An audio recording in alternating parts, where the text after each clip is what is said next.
Howdy friends, it's Heather. Long time no podcast. You may have noticed that we've been on a little bit of a summer break, and by summer break I mean Emily's been living her best absolute dream life out on the wild and scenic Rogue River, working with an incredible nonprofit called First Descents, who's partnered with Sundance Kayaks to put on these amazing cancer kayak clinics, and she's just been loving life out there. She's also been doing a lot of epic recording stories of some incredible guide interviews, which will be coming your way very soon. Meanwhile, I've been, holding down the fort here in town, juggling a few jobs now, and I made some big life moves recently. I casually became a real estate agent. Pew, pew, pew. So yeah, I've just been trying to incorporate new schedules, figure out how everything's fitting in. I can be your adventure buddy and your home buying buddy if you so want. Anywho, so we decided to call this our official summer break so we could both adjust our schedules and honestly maybe just catch our breath a little bit.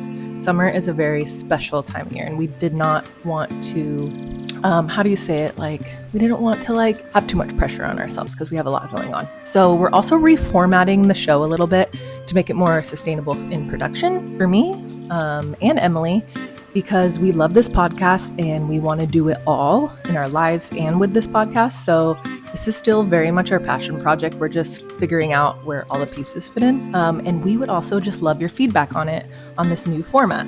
So drop a comment on our YouTube, our socials, or wherever you're listening. And that's that for that. We're going to get into our episode now. So here we go. Should I say hello from the river? You'll notice we're at the river. This is our first rafting river podcast. The wind is also kind of playing a little bit of DJ here in our recording day, so bear with us on that and let us know your feedback again on kind of the wind and being more an adventure-based podcast, because this is also how we're reformatting, is we're just going to put all of our recording on the pod.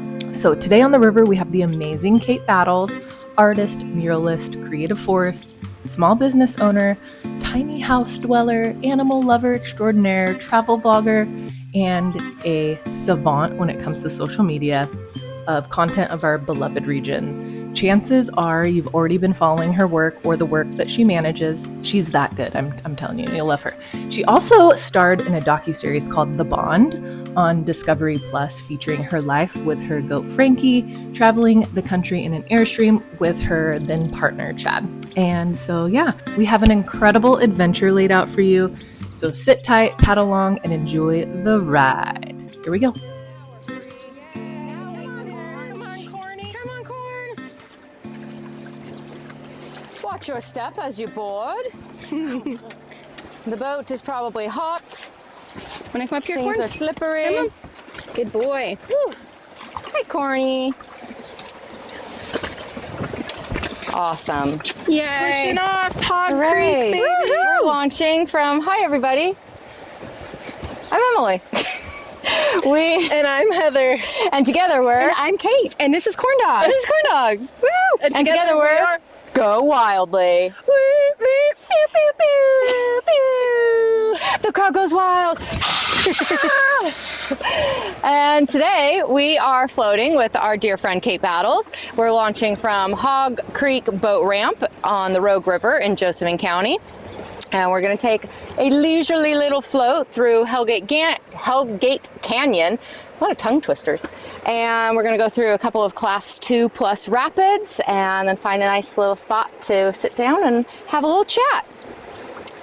Sound good? Can't wait. Awesome. Woo. You want to do a little wind disclaimer? I can do it. We don't say that word when we're on the river. The wretched W word. We may encounter it, but we're fairly early in the day. Usually it comes up later in the afternoon, but we may encounter some wind. And we'll try to be as mindful as we can with how it's going to affect our microphones. Bear with us. Stay attuned. It's nature, man. We're in the wild. Nature. It's not a whole lot we can do, but we're going to try our bestest. We're gonna do everything we can.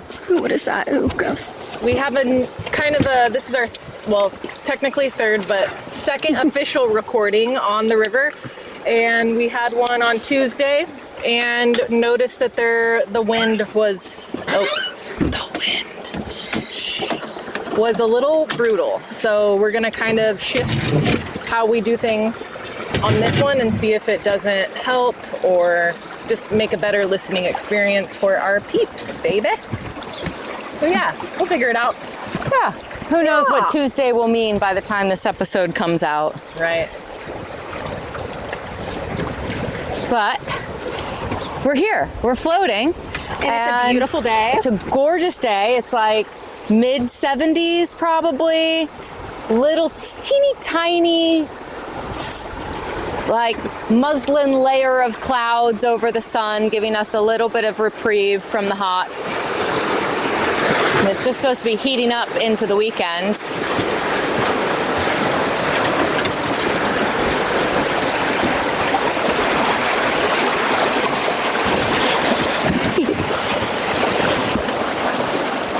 What you think, corn dog? Is this fun? We are, like we said, we are joined today by Kate Battles. Kate is a phenomenal nature-inspired artist based here in Grants Pass. When she's not painting exquisite murals or oil canvases, she's a phenomenal photographer, a social media wizard, an outdoor adventurer, camper, backpacker, hiker, canoer.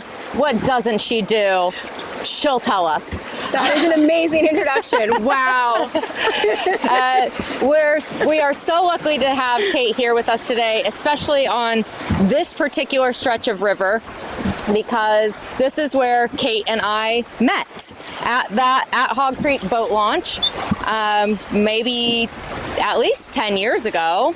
Oh, I think it was less than that. Really? Yeah, I think, you know when it was? It was during COVID. It was a COVID float where everyone was social distancing and we were all kind of waving each other hi from afar, but we all met up just so we could have, a little bit of friend time.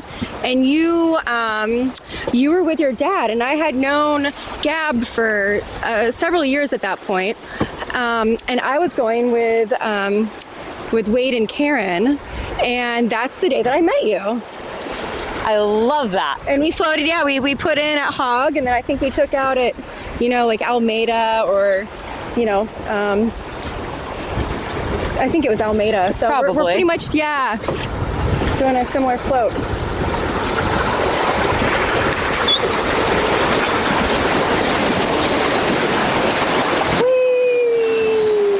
Back to where it all began. Yeah. Now that we're getting into the canyon, hopefully that'll be a little bit better listening as well. Mm-hmm. And oh wait, we got to introduce Corny. Oh, and then we have Corn Dog. This also is Corn with Dog. us. Cornelius Oliver Battles III, affectionately known as Corn Dog, also known as Corn Dog the Horn Dog, Sweet Cron, and Corny. He's a good boy. And he's a very good boy. He's a very good boy. He's such a great size. And he came from the Rogue Valley Humane Society. Whoop whoop. Shout out. Shout out. They're doing good work over there. They're doing amazing work. I love those guys. We've just entered Hellgate Canyon, which is also a special place for Kate and I will say, because shortly before my dad died, he commissioned Kate to paint a mural for me that included him and my also dead dog, and incorporated images and memories and aspects of life that my dad and I shared. And the kind of central image of the mural, aside from my dad and dead dog, is Hellgate Canyon. And there's a little raft that I believe is me and my dad floating through this canyon. And that mural hangs over my fireplace and is a central piece to my home. And I'm so grateful that Kate is the artist that painted it and that my dad commissioned her to do so. And now I get to share Hellgate Canyon with her today. Yay. That's cool. Yeah, I think that's one of my favorite paintings I've ever done. Because I remember, you and I didn't really know each other. And one day I came over and the three of us sat on your back porch overlooking the river. And you guys kind of just shared your life with me. I was like, tell me all about your life together. every little detail, like any detail about your dog, any favorite memory, anything that holds, significance. And it was really fun kind of hiding all these little Easter eggs in the painting, stuff that no one else would pick up on except for the two of you. So that was a really fun painting. Mm-hmm. That's special. That's gonna get me crying if we go deeper. Maybe we'll in editing. Maybe we can splice a clip in. Quick crier. I get all like, oh. It is a pretty tear-invoking painting, so we'll try to give the audience a clip of it. I just love shit like that. It's just so beautiful, and I know the painting that you speak of, and it's beautiful, and the story, I love a good story behind anything, and shit just hits me kind of hard these days because, getting all middle-aged and shit. We love sentimentality. Yes. I'm trying to keep us backwards so that the wind isn't blowing straight into our microphones. That's a great idea. There may still be some wind noise and water noise, but at least with our backs to the wind, because it's always an upstream wind. It's all the elements right now. Wind. It's the waves, it's the wind. It's nature. That's a good suckiness right there. What are you working on these days, Kate? Well, I am gearing up to start a big mural downtown. Oh, that's so exciting. Yeah. Can you talk about it at all? Yes, absolutely. So, do you guys know where the Owl Lot is? Oh, yes. It's at the corner of H and 5th. Yeah. Across from the Horny Goat? Yes, yeah. So that's it's right next to the Horny Goat. So the building I'm doing, it's called the Kindlin Harbeck building. It's the one, it's on G Street. It's the one with the big, Victorian tower. Yeah. Yeah, right next to Holiday Square where they have the Christmas tree. And it's going to be the backside facing the Owl Lot, and it's going to be a mural of an owl. Oh, that's cool. Yeah, so I think next week is when the Historic Commission has their final approval.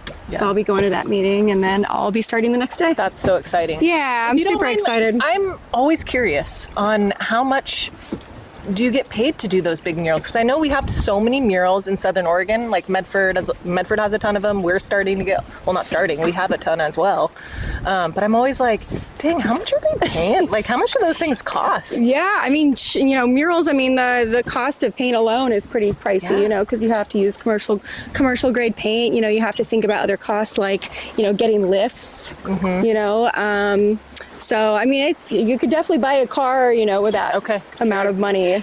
So it's a chunk of change. So I try to set up, a mural or two every year, as like one of my big projects. So last year I did a really big mural in Cave Junction that the city commissioned.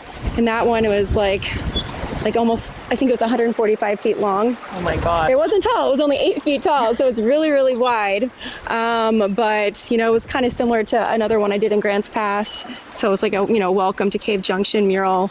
And if you're driving along Redwood Highway from the coast towards Grants Pass, you'll see it on the left, right next to the grocery just after stores. the Shop Smart, right? Exactly. Yeah. Yeah. What's that of? Just a welcome in? Yeah, it's a welcome, welcome into Cave Junction. Like the one I did in Grants Pass, it's, all the letters have a different theme that incorporate the Illinois Valley. You did that one right there, the Grants Pass with all the... by Mimosas? Yes, by Mimosas, yep. So it's just like, wineries like Salmac, Oregon Caves, kind of everything that it incorporates the Illinois Valley. Cool. And then I think there's Darlingtonia on it. Yeah, Darlingtonia. I snuck in like the smoke jumpers. Cool. And I snuck in the Rough and Ready Botanical Wayside. Cool. Because they have just amazing wildflowers in the spring. So that's a really neat place. But yeah, that was a fun project, and I look forward to doing the other one downtown Grants Pass. Exciting. Hopefully I don't have to deal with 100 degree days, but we'll see. Gosh. Yeah, that was crazy. Little known fact, Kate and I were living together for a while she was painting that Cave Junction mural, and how she was managing her day and time to be able to be painting when it wasn't 117 degrees, south-facing wall being blasted by heat, but then also managing the rain when the fall came in and having to not paint, well, then the rain was going to wash the paint away, was very impressive. Yeah, it's And tricky. driving an hour round trip every day to go get out there and put time into it while you could. Yeah, it could be a little time intensive. I've done murals, big murals that only took me 6 days to do because the conditions were right. But the ones, like the one I did in Grants Pass, I think it was started in October. Wow. So you got to think about, is there a chance of rain? Yeah. And even if it doesn't rain, what's the humidity going to be? Mm-hmm. Is it not going to dry off the wall? Yeah. So it's kind of a tricky game. I mean, really the best time to do murals is, springtime or early fall before you deal with really hot weather or, precipitation. Yeah. How do you apply for these permits or for these murals and like submit an idea, or do they put out a request for proposals and you respond to it? How do you get selected for these large city mural projects? I guess I've been really fortunate. I don't think any of the murals I've actually had to apply for. They've actually kind of come to me. I've been commissioned to do them. So some of them have been, like the one in Cave Junction was the city of Cave Junction. And they said, we want you, Yeah, Kate. the other one, yeah, exactly. Well, and then some of the other ones have been like the building owners. Like the Owl one is the building owners. Mm-hmm. The Welcome to Grants Pass one is Ward Warren commissioned it, and he owns that building. I was gonna say though, you're pretty connected into GP and like Southern Oregon as a whole, so people know you. So people know that you're doing murals. That's also a thing. Yeah. I've been doing art my whole life. I was an art major in college. Even when I was a little kid, I was in like art classes, art camps. So it's kind of been something ingrained my entire life. So, cool. But that's how the city officials, they like, ooh, we know Kate does murals. Yeah. No, I'm super fortunate. It's crazy that like I don't have to apply to a lot of jobs. They kind of just come to me. Oh, so you know what that is, Kate? It's just crazy. It's good karma. It is really good karma. You put good karma out there, and you're living in alignment with your true soul's purpose. And so projects that light you up keep falling in your lap. Absolutely. And I kind of feel like, everyone has a gift. And I think my gift my offering to the world is I want to make the world a prettier place. Mm-hmm. Like I want to show off the beauty in the world. Yes. Whether it's, like go outside and take this hike, like go see this waterfall, go check out this mural, go, I just try to, I guess show off a world that a lot of people focus on the negative things, and I want to remind people that there's always beauty. I could find beauty in a puddle. I could find beauty in a shadow, and it's just, trying to focus on the good and the beauty of the world is something that's really important to me, and I want to share that with other people. Because it's everywhere. So rad. It's all about perspective, and your perspective sees it, and that's why I love your art, because it is so nature influenced, and nature in and of itself is inherently beautiful, and you let nature speak for itself through your art. Absolutely.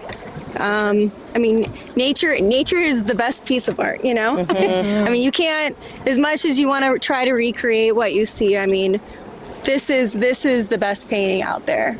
Yeah. Being in it. Just being in it. It's fully, you get all the senses. You get the smell, you get the sight, you get to hear the noises, the scents, I love that. This is the best kind of painting for me, being out here. So you got to have balance of the both. Doing the work, making that money so you can go out and play in it. Exactly. Woo! Love that. I feel like my mantra is, work hard, play harder. I think, I try to find a job that I get to enjoy my job, Absolutely. As much as I work, and I work probably like 7 days a week, in some capacity, I also like hiking, you know, I kind of get paid for that. Yeah. I kind of get for my social media work. It's like I get paid to do these things. So that's pretty neat. That's rad. We're about to enter our first rapid, so there's going to be a lot of Noise. rapid noise. So we'll put a pin in this and we'll watch the rapid. The Hog Creek Rapid. I need some water. Got to remember the water. Yep, drink water every time you hear water.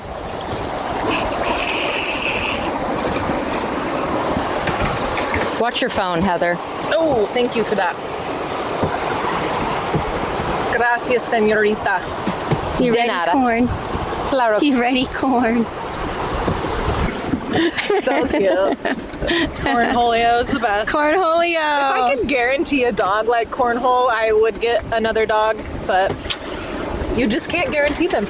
No, you can't. It's a little tricky. I spent, you know, after my last dog Maggie died, she died in 2019.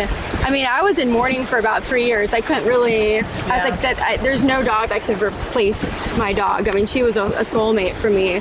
So I waited long and hard, and about 3 years later, after she died, I was like, okay, now I'm ready. So for the next year or two, I was like on the hunt. You know, like I followed all different kinds of rescue pages on Facebook and Instagram.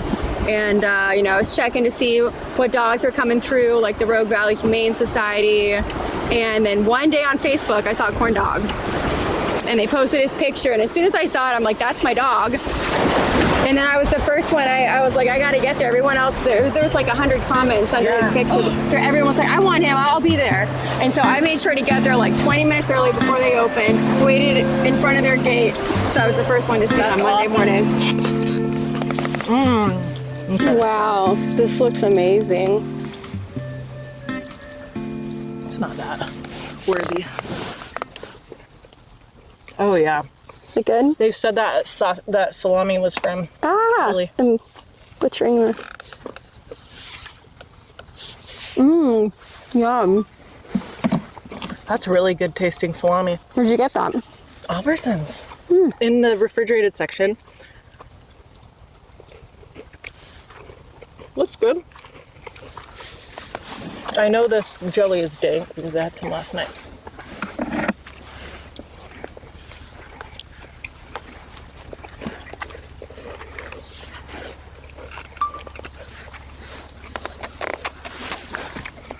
Does that look good from where you are? Can you see it?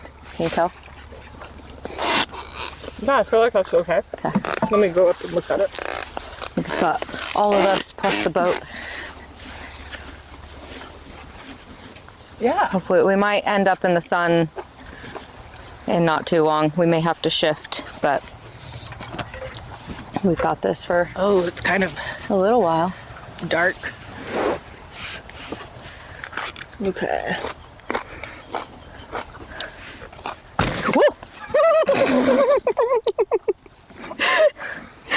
Well then, teach Emily how to set up a chair. These are nice. Yeah, these are Heather's soccer mom chairs. The Iano's- middle ones. Iano's based in Asheville. Really? Yep. You know anybody who works there? Not anymore, I did. Oh, darn. I know. They have awesome hammocks. Yeah. They have great outdoor gear all around. I might get us a little closer. Okay. Like, I'll angle it so we can still get the... Yeah. Get the whole scene. Corn. You sweet boy. He's so chill. He is so chill. He's such a good baby. At least when you're around. Oh, yeah. He's a little hellion when I'm gone. A little neurotic when you're gone. A little searching for mom. Remember one time he jumped the porch and I was driving home and he was just out there on the sidewalk on that busy street. I'm like, oh my God. I can't believe he jumped off the deck. Yeah, and like jumped down 15 feet. I know. Onto looking for me. Uneven terrain. I know. Just looking for mom. Yep. Yeah. Has Chim ever done that? Has he ever gone away looking for you? No, he's never. I'm gonna sneeze. Hang on. The only time Chimmy has left, he got off the deck one time when my brother and sister-in-law were dog sitting a friend of mine's dog who's that dog is more anxious than any human I've ever met. And just sit inside and howl and pace and whine. And Chimmy was like, fuck this, I gotta get out of here. Yeah, annoying. So he snuck off the deck when that dog was there. And he pretty much just like went and sat at the front door and waited for somebody to get home. He's such a sweet boy. He's so good. And then when he had his intestinal blockage a few weeks ago, I caught him sneaking off the deck at like 3 a.m. and that alerted me to that something's really not right. He's trying to get somewhere. I don't know where he's trying to go, but he's so uncomfortable. He's needing more space to work out whatever's inside of him. Was he trying to eat grass? Did he do any of that? Because corn dog's done that when he's had an upset stomach. Yeah, well, there isn't any on the deck, so he wasn't, but I think that's what he was trying to go do, was get off the deck and go find some grass to eat, but he couldn't digest anything. He couldn't eat anything. So that was when he was doing that in the middle of the night. I was like, okay, well, first thing in the morning, we're going to the ER. Yeah. Did you have an idea that he ate something? Like, did you know? I knew he'd eaten something, but I didn't know what. But I knew it was something in his stomach, because he wasn't laying down and he wasn't eating and he was drinking a ton of water, but he was still so thirsty. Like I had 3 water bowls out and he was emptying all of them. That's scary. Yeah. I'm actually surprised that hasn't happened yet with all the crazy shit he's eaten. Like, I remember he pooped out like a garden glove. Yeah. A leather garden glove once. I was like, how did you do that? Yeah. The same. Like, why did you eat everything that? else has moved through him just fine, but he didn't. He took all the stuffing out of it, but he didn't break down the toy itself. Like even the glove, he chewed off a finger and it was kind of in parts and you could tell it was a glove, but it had kind of been dismantled. But this toy was still a whole toy. Cranberry sauce. Yeah. Oh, I got it white. And I think maybe he just has reached the age where his intestines aren't as green and they're not letting the weird things move through. He's eating a wooden spoon. He's eating a hairbrush. Like, he's eating a hairbrush? That is a really weird thing for a dog to eat. Yeah. When my friends were fostering him between when he was adoptable at the shelter and when I could get back home, he ate a hairbrush while he was at their house. Was it like a wooden one? I don't know. I don't remember. Because, I mean, maybe, dogs eat sticks, so maybe if it was like wood, maybe he would gnaw on that, but like not a wooden like a plastic spoon. one. Yeah. That would be weird. Yeah, exactly. Yeah. What a goofball. That was, he's an expensive dog now. Yeah, 2 years ago, I think it was 2 years ago, he got salmon poisoning, and that was like an $8,000 vet situation. Did he jump in the trash? No, we'd gone rafting. It was the first time I'd taken him down the Lower Rogue, and I didn't see him. I mean, he was drinking out of the river, but I didn't see him like in any water that appeared nasty. But then maybe a week or so later, he started acting really lethargic and took him to the ER vet and he had salmon poisoning. Because there was like a salmon carcass somewhere and he ate it. Yeah. It was late September, so. How do they know? Like, is there a test? Blood test, yeah. It was a blood test. Yeah. Wow. And there's apparently 2 kinds of salmon poisoning. One that if they get it, they'll never get salmon poisoning again. And another one that they could continue to get it. And the test to find out which strain of salmon poisoning they got is like $20,000 or something outrageous. So he could get it again. And so that was part of our concern. You just hope that he doesn't. Yeah, we just hope that he doesn't.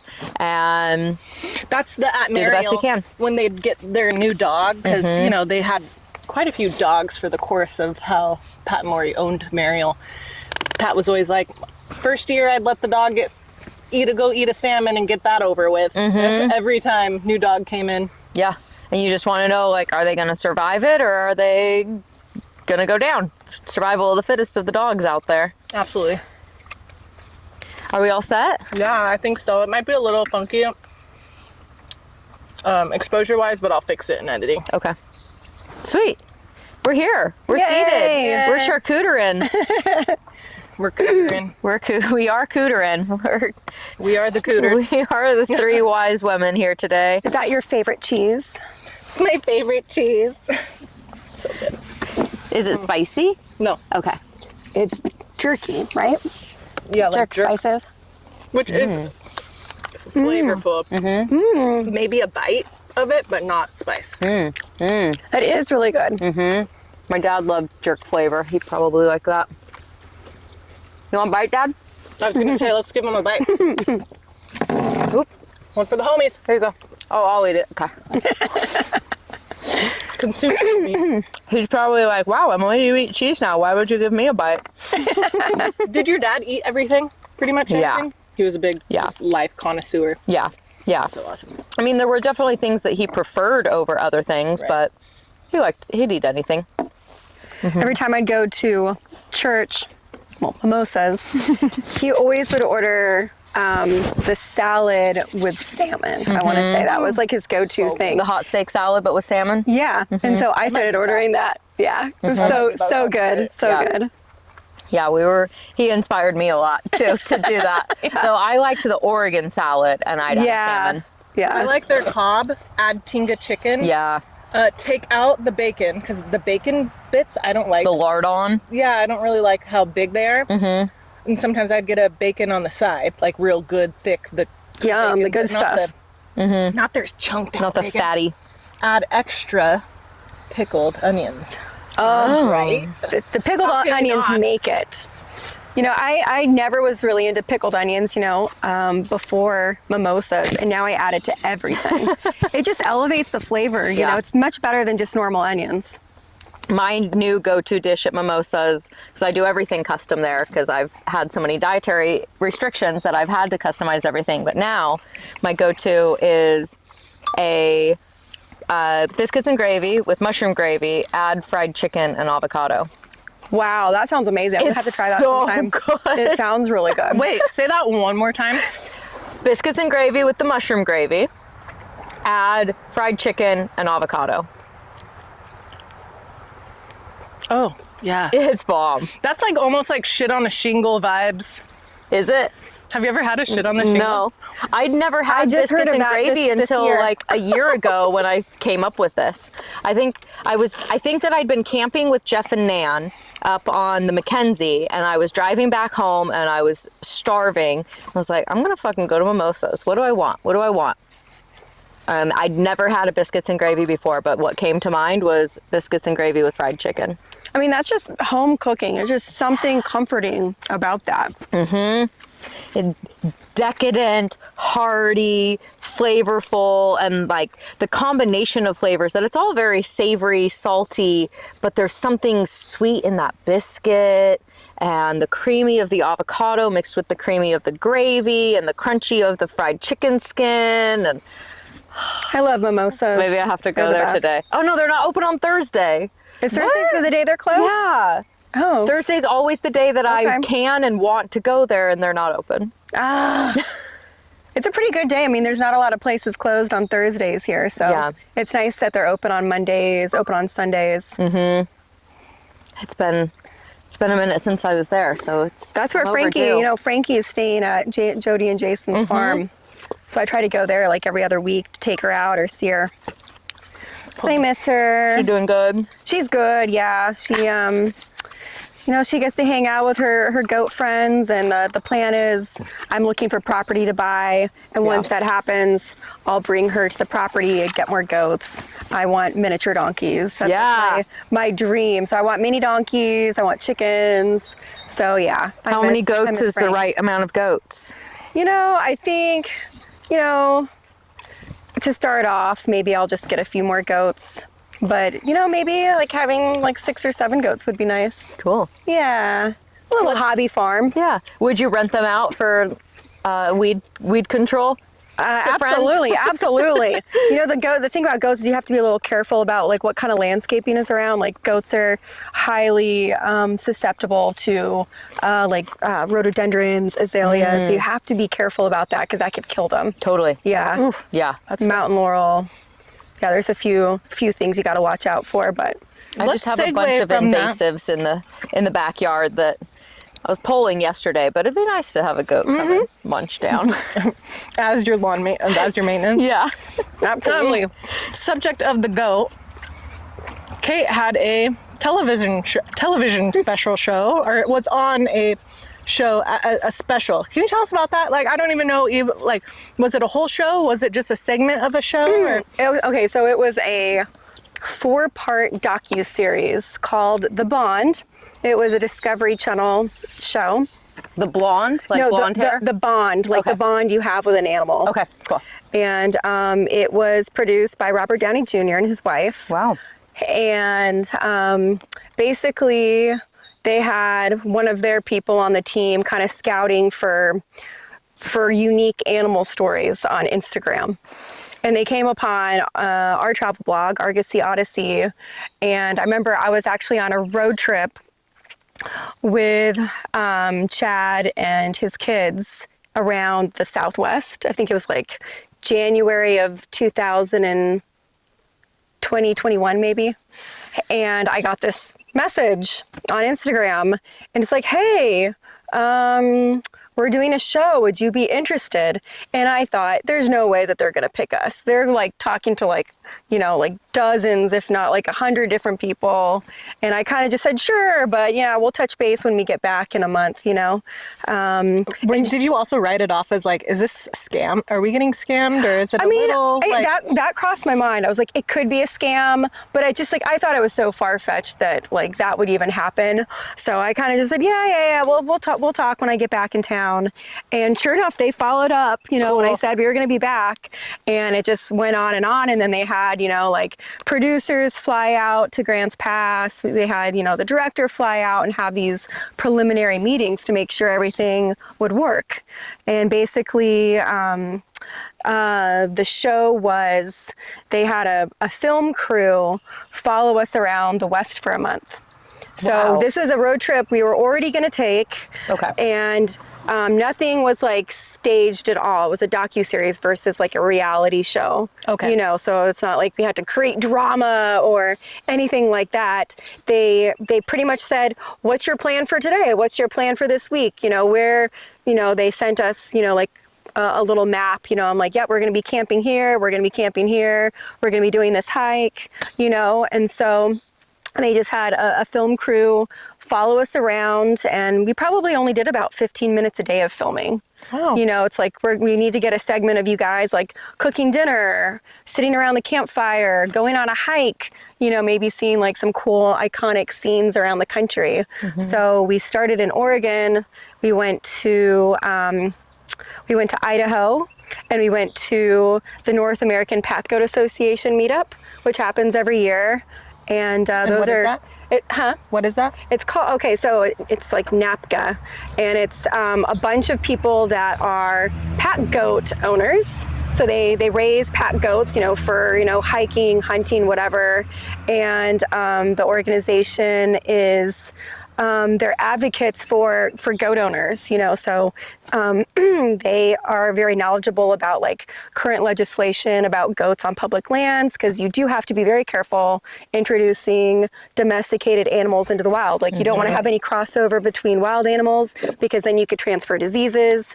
So, but they kind of fight for your rights too, because a lot of national forests will be like, you know what, we had this really isolated incidence of, goats getting sick here. So we're going to shut down the entire national forest. But then they're like, whoa, wait. No. The goats don't even live over here. This is their habitat. So let us hang out over here. Don't shut the whole forest down. Yeah. Just like, let's be smart about it. Let's be reasonable about it. So they're a really great asset. So that was one of our first stops along the trip. And, we got to make all kinds of goat friends. It was really awesome. I still talk to them today. I don't think you said like, they call it Goatchella. Oh, that's cool. I don't think you mentioned like why were they attracted to you? Like, Oh, yeah. So back in Asheville, Chad, my ex-husband, and I, we had a bar on the river, and the person that used to own the property where the bar was always knew that I wanted goats. So one day he picked me up and he's like, "Get in my car, I'm taking you up to Tennessee to pick out a goat." So yeah, his name was Ronnie Ray, sweet man. And so I picked up Frankie and brought her home, and she would come to work with us. Everyone, all of our patrons loved her. We had an acre and a half on the river, so it was like a park atmosphere. So she'd hang out. Did she get to live at the bar? I mean, no, she lived at home. Okay. Yeah, she lived at home. Like but, a dog. Like a dog, And our neighbors had a goat, so they'd have little play dates. And we'd take her like tent camping. This is all before we had the Airstream. So when it was time to, sell the bar, Kepler, my stepson, he was gearing up to graduate high school, and we knew that once he was out of the house and we were empty nesters, we wanted to travel and we wanted to explore the country and pick out a new town.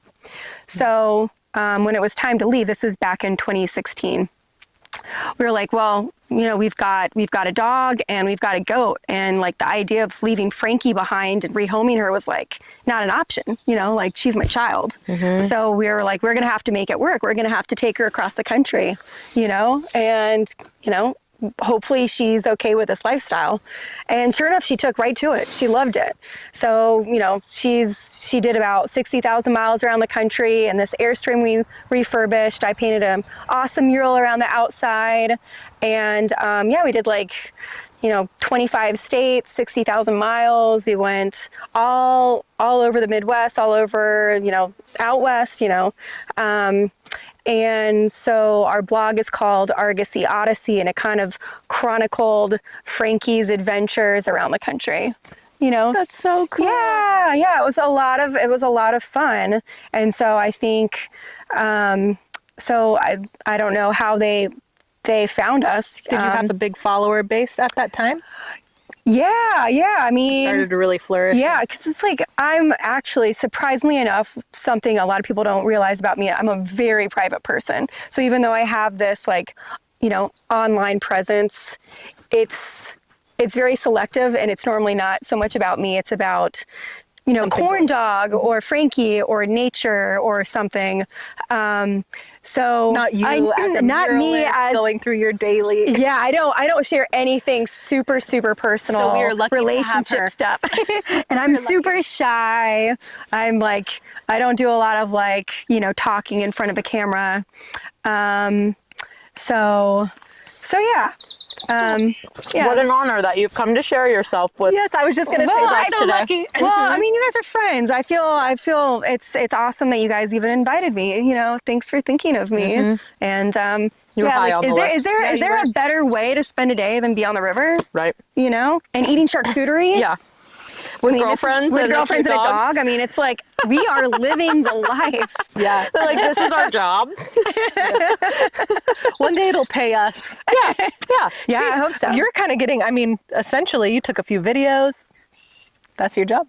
Yeah. That's so nice. Yeah. So great. This is work. This is work. I'll be able to use this for my different social media accounts for sure that I manage. So yeah, it's fun. That's awesome. Let's kind of reverse and go back and kind of tell us about, you can get as detailed or as vague as you want, but kind of give us a rundown of where you grew up and kind of that dynamic of, so we can get to know you a little deeper before we get into some other questions. Okay, cool. Awesome. Well, I have lived, everyone's like, where are you from? And it's kind of hard for me to describe that because I've lived everywhere. I was born in Connecticut. When I was 3, I moved to Indiana. I was in Indiana from 3 to about 15 or 16. And I was one of those bad kids where my parents sent me off to a boarding school. It was kind of like a cross between a military school and a therapeutic school. So I moved back to Connecticut to go to this wackadoodle school. And after that, I graduated and I went to college at Wheaton College in Massachusetts. And I loved the classes, but I hated the vibe there. So I moved to Asheville, North Carolina, and went to UNC Asheville, and I was there for 12 years.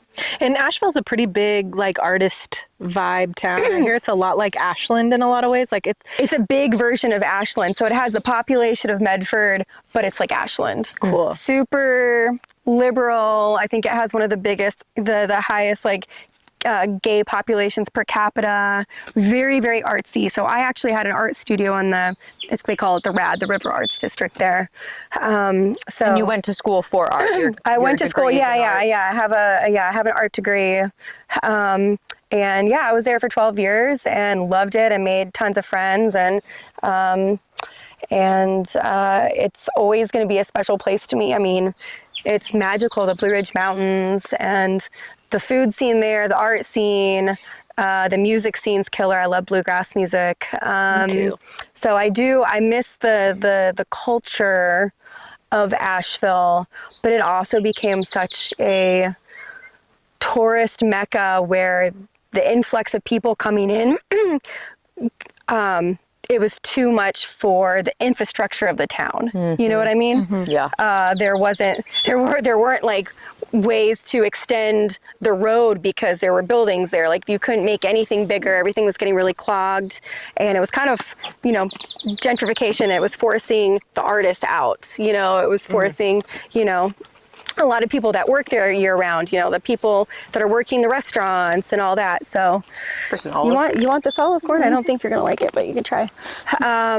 So as much as I loved my time there, we were, my ex and I were both really ready to leave and explore. It's like we're empty nesters. When we had the bar, that's like a around the clock job, because even if you have a day off, it might be a date night and you're in a movie theater and you get a phone call.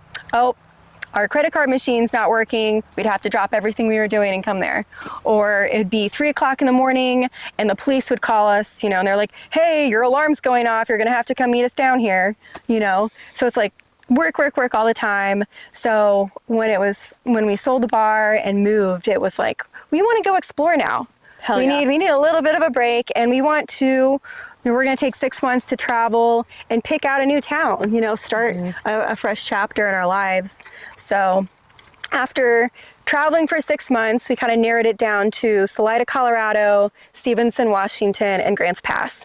And we had zero connection to Grants Pass. Like none. Like didn't know a single person here. Never been here ever before. Didn't have any kind of job offer here or anything. Little memo, Grants Pass is that good. It is that good. It is a little hidden treasure for sure. And I think, the reason I fell in love with it like right away was, within 2 hours, you could be hiking in the redwoods, you could be exploring the coast, you could be rafting, you could be skiing, you could be, dining and wining through wine country. It's a really, really great place. And if you're an outdoor lover, it's just one gigantic outdoor playground, Mm-hmm. Mm-hmm. So I feel boy, do we know. I know. It's just like, I can't sing enough praises for Southern Oregon. It's just like, and I travel all around Oregon all the time, like every weekend I'm in Bend, or I go up to Portland, and I go to Eastern Oregon, and I like it down here because you just don't have the crowds. Mm-hmm. It's so quiet. Like you could go on a hiking trail, maybe you'll see 1 or 2 people, Mm-hmm. And I feel like someone who's a very private person, where I'm kind of like a hermit, it's like it can be very overwhelming and off-putting to go to like the Columbia River Gorge and hike, and it's just like you see the parking lot and it's just like full of cars, and you're like, oh my God, my anxiety is going crazy right now. You have to wait your turn to enter the trail because there's crowds of people. So it's just like, look at this. I mean, it's like no one is here. We've got it to ourselves. Mm-hmm. So I love that. And I just thought, everyone is so friendly here. Even though, the politics are very different than what I was used to, I've made friends with everyone across the board. It doesn't matter, who you vote for. You more than likely are going to find people that also love nature. So you could find ways to connect with people, without, living like a polarized life like other places I've lived, I feel like you can make connections and you could still be friends with people and have a good time with people, even though you might have different religions. A diverse friend circle. Yeah, for sure. Because the outdoors is the common ground. Exactly, it is. Or Grants Pass as a whole. Like, I love it here, you love it here. Okay, awesome. Yeah. Like, let's go do something. Yeah. Show me what you love about this place. Oh, whoa, crazy. It's the same thing I love about this place. Yeah. So I think this whole region and whole is very special, and just like biologically, like it's so diverse. The geology is amazing, the flora is amazing, the wildlife is amazing. I just can't sing enough praises for it. So I feel really fortunate that one of my jobs is working for Visit Grants Pass as a social media manager and content creator. I get paid to go explore here and share it with the world. I think I feel blessed to have that job. And I've been doing that since I think like 2019. I know, as you were talking, I was just thinking to myself, like, sometimes the people that move here are our biggest advocates of the place. Like they're the most ones praising it the most, and really being like, come here, like just they've seen other places and they can compare and say, wow, compared to the other places I've been, this place is phenomenal. This place is better. This has more natural amenities, more friendly people, more community than other places I've been. But when you're in it all the time and you've grown up here and you've lived here for 30 years or whatever, it's really easy to... You lose that perspective. Yeah. I think it's a really important thing I think travel is one of the most important things people should prioritize in their life, because you never know how good you have it until you leave the nest, go see other places, meet other cultures, experience life outside of your own bubble, because then you come back to your home and you're like, you know what? I'm very fortunate. You know? Yep. I did a study abroad in Europe when I was 20, and when I was trying to figure out if I was going to come back or if I was going to extend my stay, I realized, I live in a big, beautiful state that I've barely seen any of. Why am I on another continent exploring all these other countries? I should go home and explore where I live. And now 15 years later, I'm finally doing that. Yeah, better late than never. Yeah. And we're just fortunate to live in Oregon. I mean, like, we've got it all here. We've got desert, we've got ocean, we've got alpine meadows, we've got volcanoes, we've got caves, we've got wine country, we've got rainforest. We've got rainforest, extreme sports. Like, we've got 7 different wild and scenic rivers. We've got we have all 4 seasons everything. plus some. Yeah, exactly. It's just like, what don't we have? I mean, we have everything here, and we've got crazy lava fields. I mean, it's just insane. So I feel like you would not even have to leave the state, and you'd never run out of things to do here, new things to explore. Yeah. Because it's just that, it's a huge state for one, and it's just so diverse. Yeah. When Asia and I were driving back from Bend on Monday, we were exploring a little bit along the way. We stopped at Mill Creek Falls, which I'd never been to before. And we were saying that we could spend a month in one valley of Oregon and be doing something different every single day and still not see everything there was to offer in that valley, and then move to another one and same thing, and we'd still not see everything. It's there's impressive. so much. There is so much here. That's crazy. Did you grow up being like an outdoorsy kid? Were you outside a lot? No, not at all. Well, I was, so I think my camping experience as a kid was pitching a tent on my back porch. So I have, I love my family. I have an amazing family. They're not really, they're not outdoorsmen. like we never did rafting or camping trips. My dad every once in a while would take us to this really awesome state park in Indiana called Turkey Run State Park. And it was along the river, and there were cool little micro gorges and stuff. And it was a really pretty spot in Indiana. But I think that was like the only hiking I ever really did as a kid. The first house that we lived in Indiana was surrounded by 12 acres, and we had a little creek that ran through it. And I would spend all my time outdoors. I'd be climbing trees, I'd be going down to the creek hunting for crawfish, but it was something I did alone. I didn't, so I think that's part of why I'm very comfortable being alone, was because I spent a lot of alone time as a kid. Did you have any brothers or sisters? Yeah. I've got a younger brother who's 3 years younger, and he lives in DC now. And he was my only sibling, and we lived out in the country, so we didn't have like a big crew of friends or anything in the neighborhood. So, I spent a lot of time by myself, but I liked it. And it allowed me to feel comfortable being by myself, and it allowed me the opportunity to go find adventure. It's like, what do I want to do? What's down this way? What's up this tree? What's under this rock? So I think I learned how to appreciate nature at a young age. And my mom really loves nature. She also probably helped influence me as well. And then my first camping experience, hiking, backpacking experience, was with this boarding school that I went to. Okay, so not all bad. It's not all bad. No, I will say that was the redeeming quality about this school. It was my introduction to hiking and camping, which sometimes they did as a bonding mechanism, and then sometimes this backpacking, camping, or whatever was served as a punishment, and I'll explain that. Okay. So, we would do trips. I went there after my freshman year for something called Summer Challenge, and we would spend all summer there. And it was, I don't know if you guys are familiar with Scientology at all. Okay, yeah. So I'm not intimately, but I know of it, and I know it's controversial. Yeah. So hold on. The school I went to. Oh, I want to hold that note. This is a good little starting point. I didn't want to turn it on the whole time. Okay, Scientology. Okay. So, and this is just my own take. This is not what.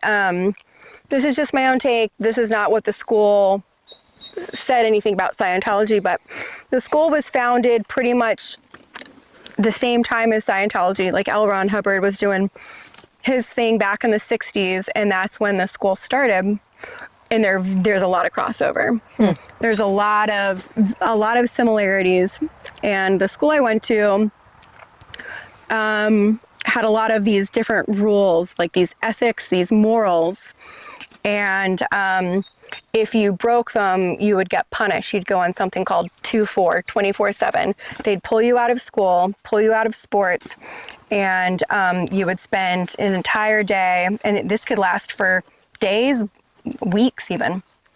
And you would depending on the punishment, or depending on the crime that was committed? The crime could be anything from a lie, stealing, smoking a cigarette, having sex, something called brother's keeper. If you haven't broken any rule, but you know someone else who has, you only have 24 hours to inform authorities, or you're just as guilty as them, and you will get the same punishment. That's fucked up. Exactly. Oh So this school was very based on fear. They were really into fear and control. Narcs. They were very much into narcs. So they would have something called a bust, where back to the 2-4 thing. So you'd get pulled out of school, and you'd have to do community service all day. You weren't allowed to talk or smile. You would wake up at 5:30 a.m. for like this hardcore workout, and then they'd put you to work, whether it's raking leaves or scrubbing stuff, whatever the job they want you to do is. And you could only have cold food. You don't get to eat the normal food. parents. And I mean, it was just like this whole thing. And then Did your parents know that this was the protocol of the school before they sent you there? I don't think that they knew it. They didn't know exactly. But what the school did was it was like one big mind fuck where the summer you go there, you're like, this is whack, this is crazy. But then after a while, they get into your psyche and you start believing them. It's like Stockholm syndrome. Exactly. It was very culty. And, like there was like a lot of group thought. And if you have any different opinion, you're ostracized and they gang up on you. And you get punished. And so you start to believe these things after a while because it makes your life easier. And they'd have this thing called busts, where if there were multiple people that were dirty, you've broken one of the rules, you're dirty, and they'll take you into a room to what is it called, an interview? No, it's irrigation. Interrogation. Interrogation. And they'd be like, here's a piece of paper, write down names.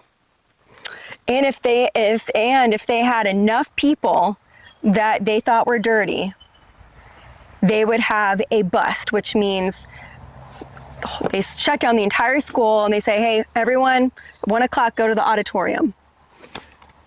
And so, they'd usher in all the school to the auditorium. The dirty kids would be put on the stage facing people, and then whoever it was, the principal or whoever it would be, they said, okay, everyone in the audience, now is your chance to come up on stage on your own before we start calling you out.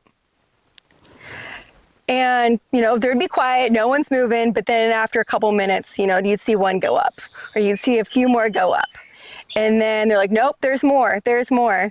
And then they'd start calling people out.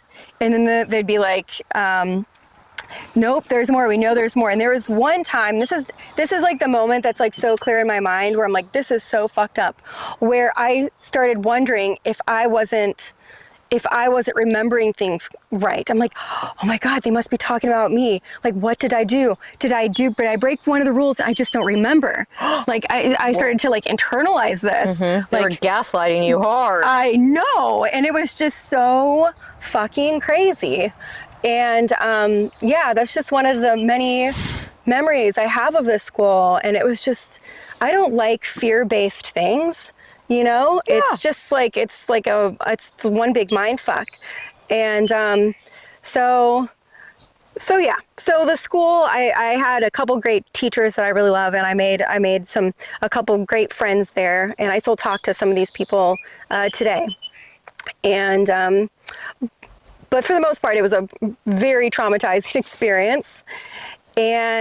But the redeeming quality of the school was it introduced me to camping. So if you're bad and 2-4 is not working out for you, they will send you up to either a place called Seguin Island off the coast of Maine, where you're going to be living there for a week or whatever, and doing maintenance around the island, doing these workout things, doing all that.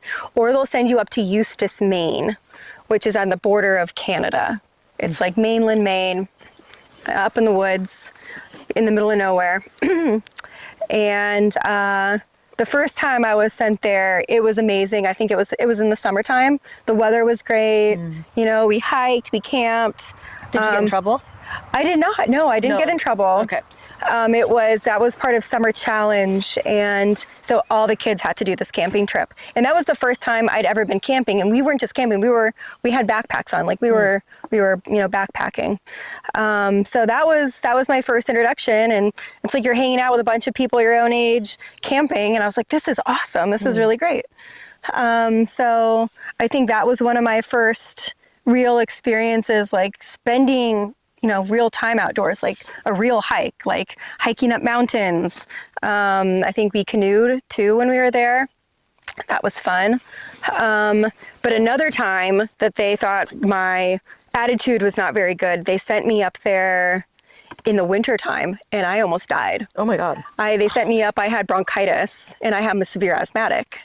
And so they sent me up there, and I was already sick.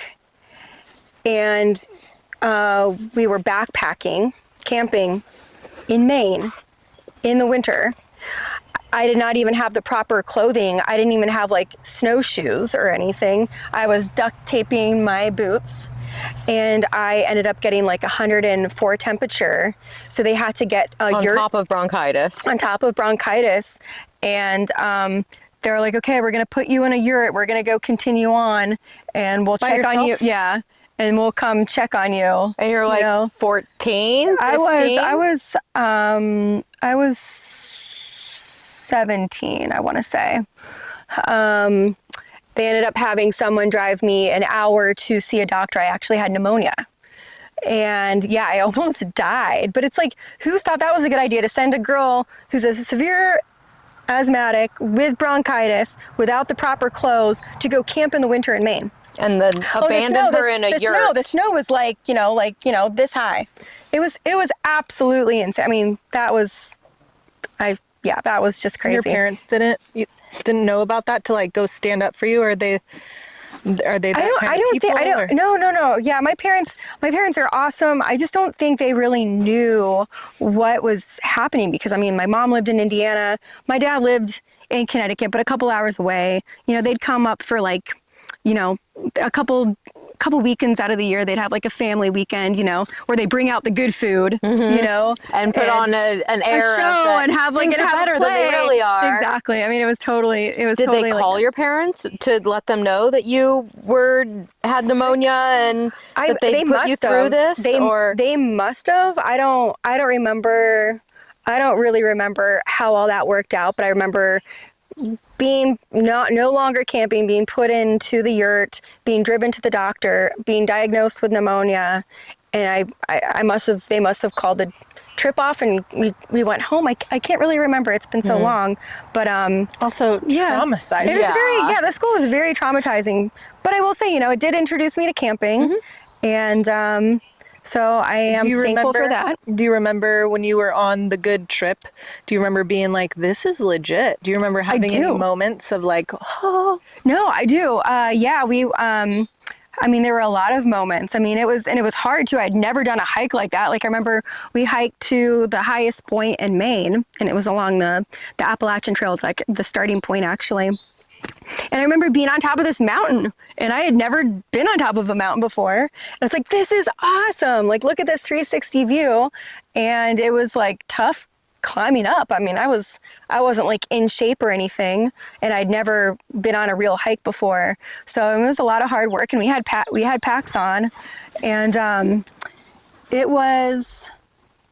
think that was like a real pivotal moment for me. I mean, since I had no experience, I mean, being on top of a mountain and seeing beauty from above, I think that was really, really neat.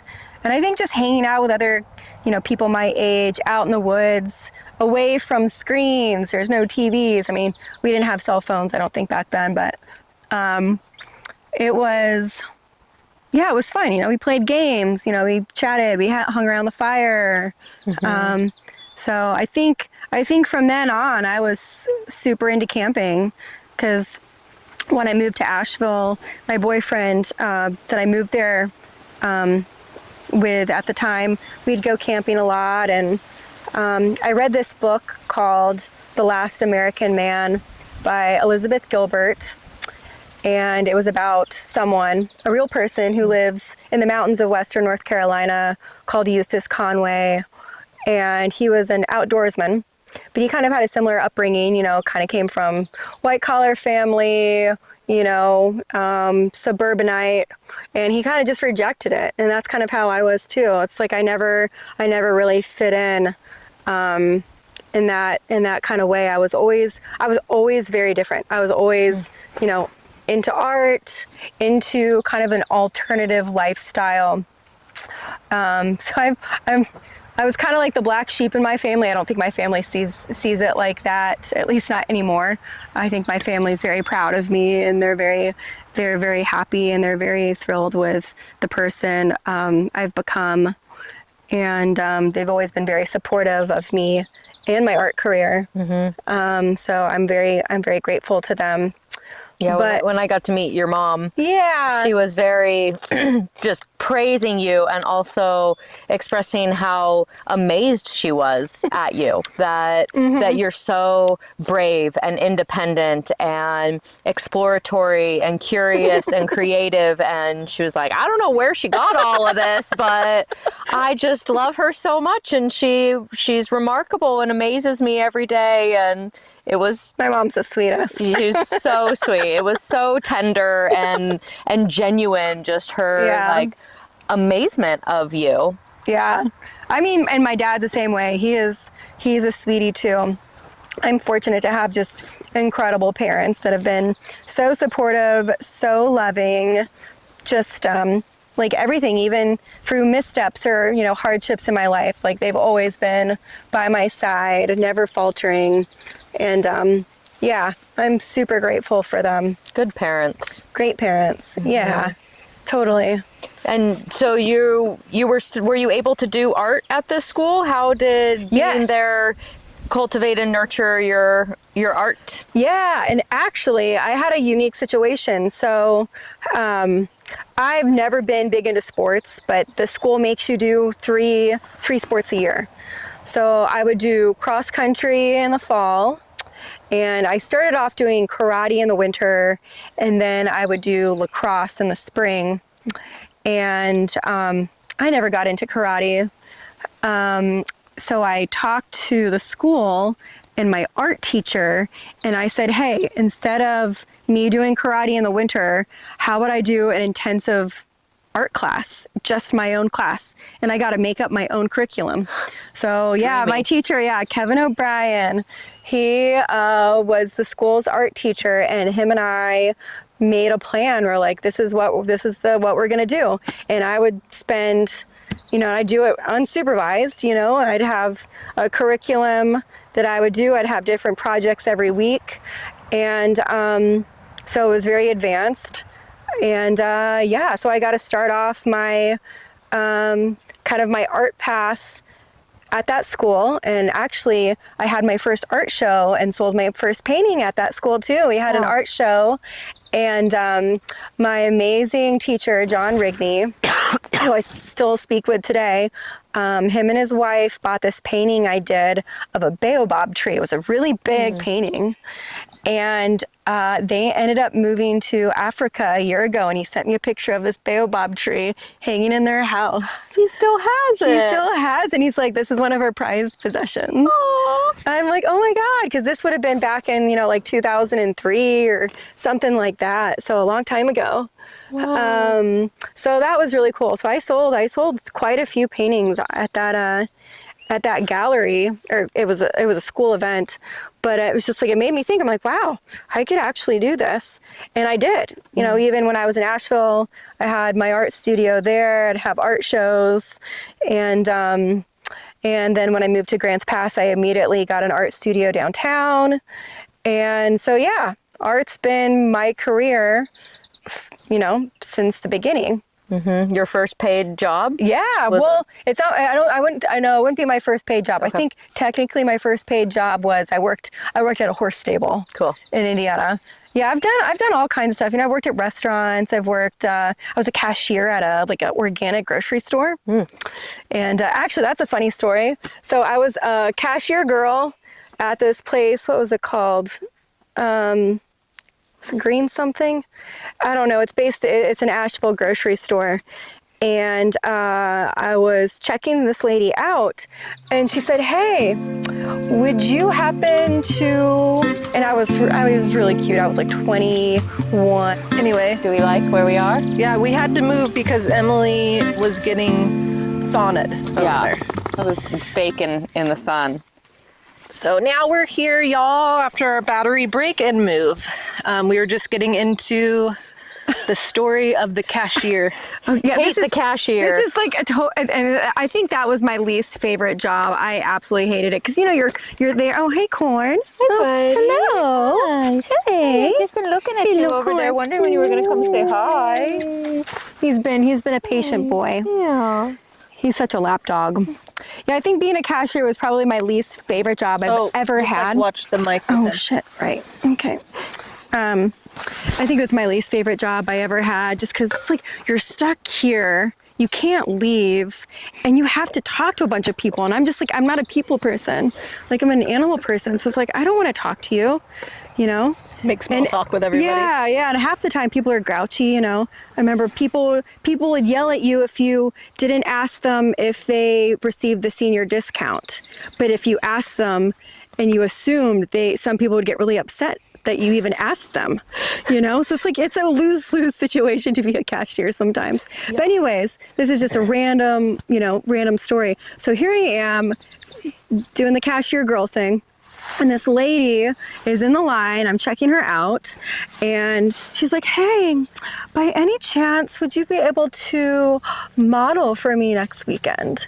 She's like, I have a jewelry line that I would like, I'm looking for models. And I was like, well, I've never modeled before, but sure, why not? And it was a paid gig. So I was like, oh, cool, awesome. And so I show up that weekend, and she's like, oh, I'm so sorry, my photographer bailed today, so my best friend is gonna take pictures. I was like, okay. And her name is Rose. I'm like, okay, cool. And her best friend, who's taking pictures that day, was Andie MacDowell. The actress? Yes. Yes. What? Yes. Rose is her real name. Oh. And she was the one taking pictures. And you know, her daughter, who's all very famous now, Margaret Qualley, I was modeling with her. So I got to wear all of her fancy evening gowns like she'd wear on the red carpet. Oh my God. And I'm like in bed with Margaret Qualley. And she was much younger than me. She was like, I'm in bed with Margaret Qualley. Literally, we're in this bed together in our dresses, like modeling this jewelry and stuff.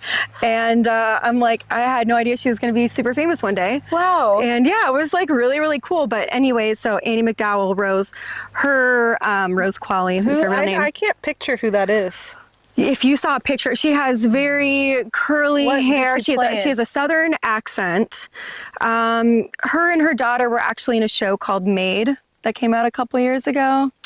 She's been in, I don't know, she's been in so much. You'd recognize her face if you saw her. But... do you have any contact with either of them? No. Okay. This is like a one-off thing. But it was just like so random and cool. Like I remember Andie MacDowell, well, I guess I was like getting dressed or something, and she came up against me and she grabbed my boob. Oh. On accident. I don't know how you grab someone's boob on accident, but she kind of like, grabbed my boob on accident. She said, pardon me for being fresh. I just thought that was the cutest thing ever.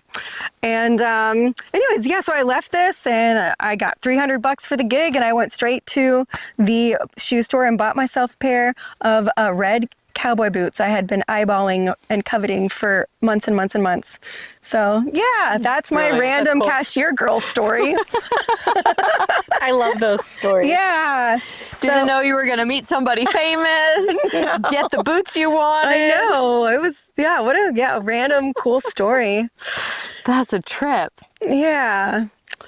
So yeah, I don't even know how we segued into... Oh yeah, you were asking me about my first job. That was, I've been a cashier. I've worked at horse stables. I've worked at farms. I've worked in restaurants. Gosh, I don't know. I've done a few things, but mainly like in my adult life, I don't know. We had the bar. I've been a social media manager for multiple different accounts, from restaurants to, tourism to doctor's offices. Like I do kind of all different kinds of businesses, nonprofits. And then the art. And then I'm also a writer. I've written for different magazines, and, I write blogs. So yeah, mostly travel related. I used to do a lot of like RV road trip articles for RV magazines too. A little less of that now, but. Has your art always been nature inspired, even when you were making art as a kid? Yeah, I did do a lot of landscapes as a kid. I've done a lot of portraits too. Really, one of my favorite things to paint is the human figure. I love, like back when I was in college, like having figure days was always really fun. You know, you'd have, you know, a nude model and you'd paint them for about, you know, 3 hours. I loved figure drawing. And it was that I think that was one of my that was like the most fun. Those were the funnest days for sure. So I think that was my dad's favorite art of yours was yeah. the naked women. Yeah, I think so. Yeah. We had they used to have at our art place downtown, they used to have like a once a month nude figure drawing class that you could take. Really? I don't know if they still do it. I know don't the think they do. museum has figure drawing. I don't know if they still do it. They used to though. I feel like, yeah, I think that would be great to do, you know. It's kind of fun. It is. It's a lot of fun. I like to do, we used to warm up. I took a couple classes of figure drawing when I was in art school, actually. And I did not finish. I don't have any degree, but that's what I was going for. Well, part of it. And Heather was going to paint a mural in my bedroom when we were kids. Really? Oh, I had no idea. I used to be really cool. into it. But I want to see some of your work sometime. I don't really have any work anymore. I mean, I have some ceramics that speak for themselves. Yeah. I might have some stuff from high school, but I didn't really take any. Anyway, yes, don't really have anything good. But anyway, where was I at with the figure drawing? They would put like let's do a 1 minute timed one, and then we'd work up from that. And I loved that, like, okay, you got 1 minute to like do it. And I love that messy, like, that was my favorite, just to like let it flow and like let the chalk or whatever I was using, charcoal or whatever, like let it just do its thing. It was my favorite. I loved it. I love that too. It's I think when I was in college, we had this model who was my all-time favorite model. She was probably like 300 plus pounds, and every time that she would be there, I'd be in heaven because of all the highlights and shadows, you know, all the textures, the rolls. Oh my God. And she was hysterical. So she'd be posing and just cracking jokes the whole time. Legit. I mean, she was like the best model ever. I'd love to go to another figure drawing class at some point. That'd be a lot of fun. Yeah, I've always wanted to do the paint and sips, just to like reintroduce myself back into that sort of art. I think the most art I do anymore is like collaging. Yeah, well, that's really fun. That's a whole art. Yeah, and I do a lot of I'll do a lot of like graphic design stuff. So I do a lot of digitally type shit, but and on my Procreate, on my digital I have some stuff on there, actually, that's recent. That is pretty cool. I actually did a whole series of strawberries that were strawberries, but with like Tupac and Biggie and like Cute. Frida Kahlo. Oh, I love it. That's cool. That's Yeah, awesome. I actually got scolded from Sean for drawing Frida Kahlo strawberry on my on a trip that we took. He's like, well, you were just on your iPad drawing the whole time. And I'm like, fuck yeah, I was. It was raining outside. Yeah. I'm not reading a book right now, so like, what else do you do? Creating art. I'm not going to sit there and scroll. We've had that conversation. Yeah. Sean can be a little slightly. You can be a party pooper for fun. Yeah, I would say party pooper. That's a great way to creativity and say fun. Party pooper. He's not really toxic. He has. We all not really toxic. He's not really toxic. Slightly toxic. He's pretty healthy. Not like grand scheme of things. He's a healthy man. We love Sean. We love Sean, but like, but we wish he loved us more. Yeah, he doesn't. That's all. Well, we won't get into that, but like, just know Sean's great, but he's a dude too, and I mean, it's kind of inherent for guys to like. Maybe it's not. I'm generalizing, but yeah, I think maybe he was just bummed that I wasn't paying more attention to him. Yeah, he usually has a pretty covert way of being like, well, I wanted the attention. Like, hint, hint. Yeah. So we all want a little more attention. Anyway, but that's all I got for these days. What about you?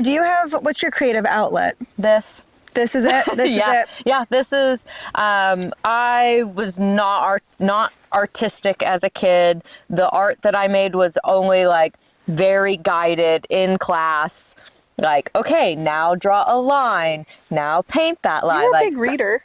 Yeah, I liked to read Didn't when you I do was theater? younger. I did theater, musical theater, but then I got into more, I was really into social things. That was my creativity, was social interaction, parties, politics, those kinds of things.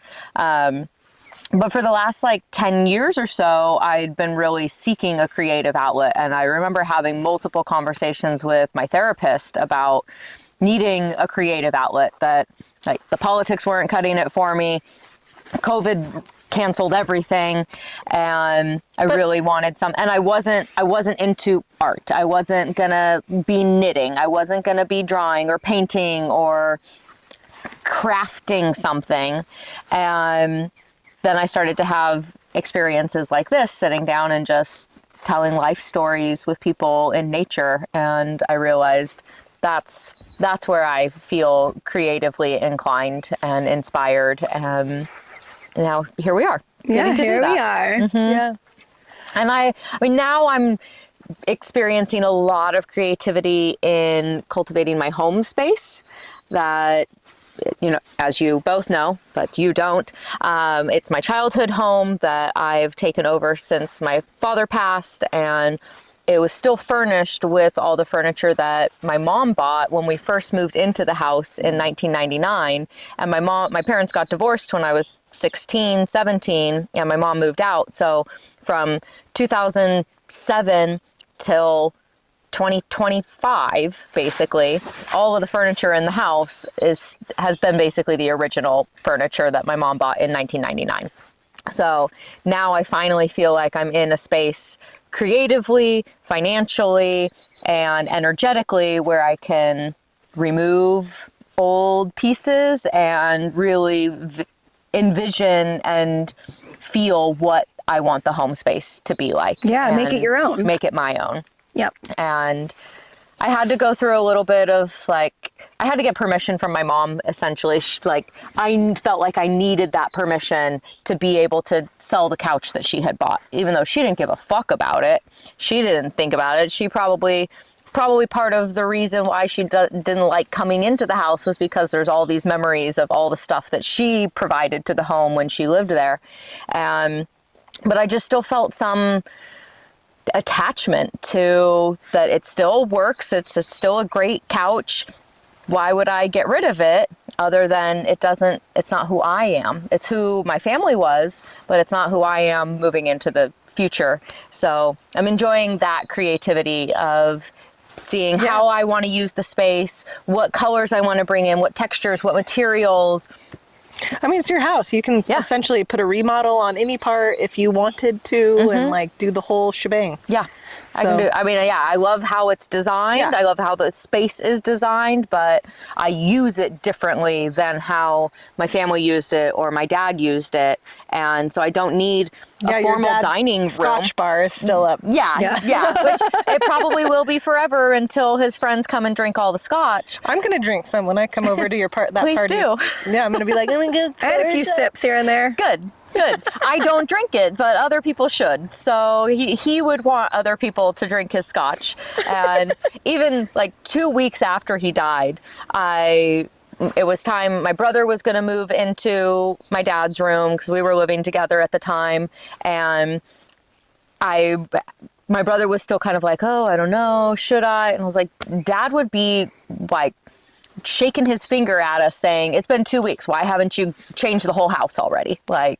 So I know that he would be very supportive of making all of these changes, but I still felt a lot of resistance in myself and had to work through that.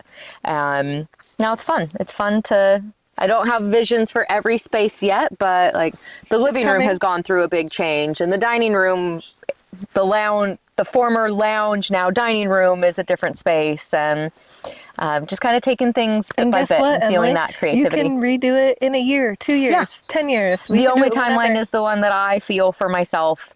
Other than sometimes I feel a little weird when somebody comes over who hasn't been over before, and I feel like I'm in this energetic limbo of this is my home, but it's still set up how my dad had it. So like take everything in with a grain of salt because it may not be representative of me. I'm just still holding on to it. And so sometimes I'll make like kind of excuses of like, oh yeah, well it's like that because that's how my dad had it, but it's going to change someday. But Yeah. I love my home. Just embrace it. Yeah. Absolutely. Speaking Nobody of scotch knows. bottles, did you hear the story about, it was like the night before I moved out or something, in the middle of the night, it was like 3 a.m. All of a sudden I hear a huge crash. I was like, oh no, what's going on? And Chim and Corn Dog were sleeping on my bed, and they both jumped off the bed to investigate. And was it an Oban bottle? It was a Lafroig bottle. Lafroig. It was Lafroig, his favorite. Mm-hmm. And it was the last of the Lafroig 10-year bottle that he had Yeah. that I'd been like sipping off of on special occasions for him. There was maybe like an inch left in the bottle, and it was the last one that he had that really the last one that he'd had.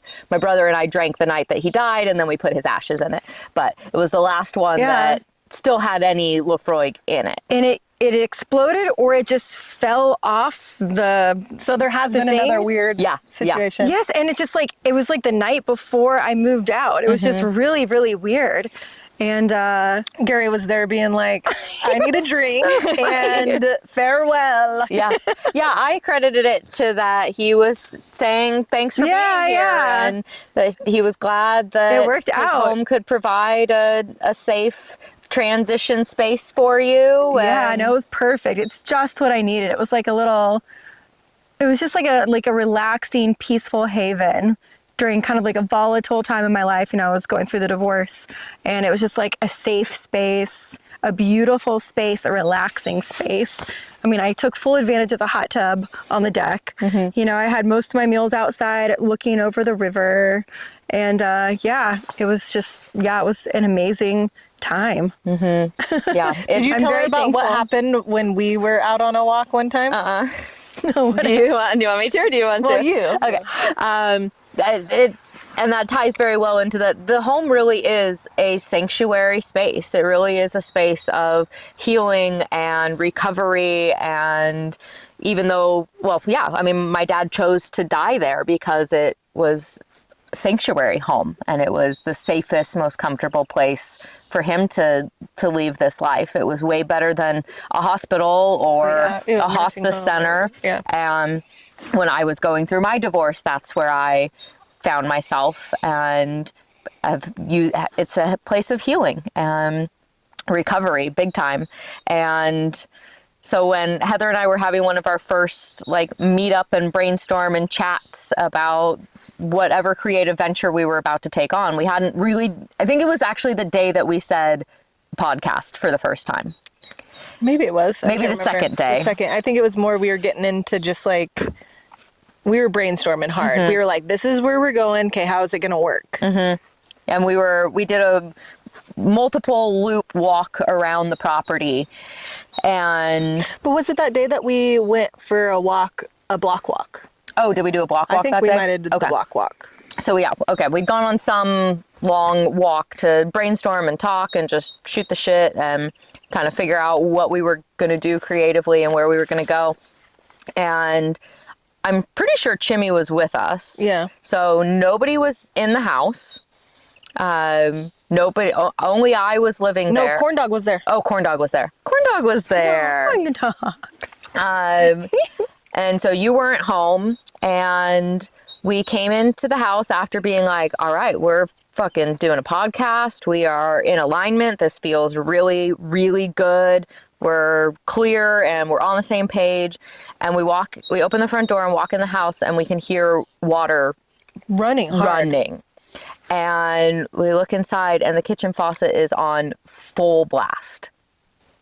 And Wow. nobody's there. We didn't go to the sink before. Usually, if you could leave it dripping, but it's on full blast. It's just like, shh. Whoa. And we walked in, and we're like, oh, okay, well, I guess Gab's saying we're on the right track. Go for it, girls. You're in the we flow. had a lot of talk about your dad. I feel like that meeting, like in the early stages, because we were like, I think it was all very serendipitous that Emily got a hold of me, and then we really kind of, I mean, this all didn't happen all overnight. Like I was hella busy with some marketing stuff with one of the restaurant owners, and I kind of had to let that go before this could take off. And I was pretty like weighed down with some other stuff. And so we had a bunch of meetings, just like, you know, what are we doing? What's this look like? What's some goals maybe we could set around it? Like structure wise, making sure that it was all aligned. Did we were discussing if we had any kind of timeline. Originally, our timeline was that we were going to launch this in October. Yeah. Or we were going to start recording in October and we were going to launch by January. And then it was that's right. launch by March. And then it was end of April. Because we weren't putting pressure on ourselves, because my dad wouldn't have wanted us to put and the pressure on weather, ourselves. You guys are a little busy too. Yeah. Yeah, and I had to get rid, like I said, I had to kind of let go of another project that I was trying to do that never really came to fruition. Even though it was like a year in the making, I was just like, okay, I got to let this go and move on. And we also didn't really realize how much admin work there was when we started to dig in. Which finally we started to dig in, because when we'd get together, we would just brainstorm. Yeah. And we'd just like shoot the shit, catch up. We were like, we can clearly run a podcast, because when we get together, we can just talk for like 3 hours. So we can do something where we're just talking, and whether it's just us or there's other people involved. Yeah, but clearly we're doing something with talking. Funny, it was just like, it always felt very aligned. You know, it always was like, oh, I feel like we're on the right track here. And it was always the referencing, like your dad, like maybe he brought us together again. And like, I don't know, you know, I didn't really spend much time with Emily's dad. After like middle school. After middle school, yeah. I think there was a few mimosa run-ins that like I was like, I'm Emily's friend, you know, from like middle, and he remembered me. I had to kind of like, you know, jog his memory or whatever. And then like I run into him playing music at like Galeese and stuff like that, and you know, hey, you remember me type of thing. But it, you know, that was kind of it. So it's not like I had any sort of connection or relationship with him. It was just always through Emily in our childhood. Yeah, how did you guys meet? Like, do you remember like when you met each other? Yeah. Heather remembers better than I do. Okay. Really? Yeah. We met at a babysitting class. A babysitting class. Like a babysitting first aid training class. Oh yeah. It Was a this week held long. at the school? It was through Red Cross. I think Red Cross put it on, and it was the summer. I remember it being kind of rainy this like week, so maybe it was. But Emily thinks it was the summer before 6th grade. I think so too. And that was that. We just like met each other and like kicked it off. I remember I really liked Emily's shoes. Yeah, and we just exchanged numbers, and I think our moms chatted. I remember my mom came to pick me up, and your mom was there too, and I think we chatted in that like weird little hallway thing. We were like, I met a friend. Yeah. Can I go over and play at Heather's house? Yeah. Can Heather come over and play at our house? Oh, that's so cute. And then we stayed connected, I mean, up until June, almost like junior year, and then I kind of faded away because I was gotten into partying. Oh yeah. Smoking lots of weed, drinking lots of beer. You wild thing, you. Being crazy for a minute. Never really went very far. I'll just say that. But then I do remember that I know that I hosted the after prom party our senior year. Oh yeah, and I remember you being there. Yeah. And that was kind of a like reconnection after really being kind of disconnected through high school, and then we kind of reconnected at the after prom party, but then really went separate ways again and stayed aware of each other's lives because of social media. And then when I was feeling this need for something creative, Heather was the first person that came into my mind of that's who I want to do something with. Because I'd watched Heather's creativity over the years and running businesses and really creative, like she was the first person to have a grazing board charcuterie business in the Valley. And I was seeing all of these happen, and I knew that she had great ideas, was super creative, could see projects to fruition, and also could walk away from projects that weren't serving her anymore. we had started kind of chatting more and more and more. Like, I can't remember when it was, but it was when you had, your dad was still alive and you had the party. The Memorial Weekend party. Yeah, and just Sean and I, it was like we showed up hella late, but we came and like reconnected. And then I feel like we stayed more chit-chatty through social media since then. And then your dad passed, there was a little bit of a break, but I was still very, like, even though we might not have been talking, I was still like, what's happening?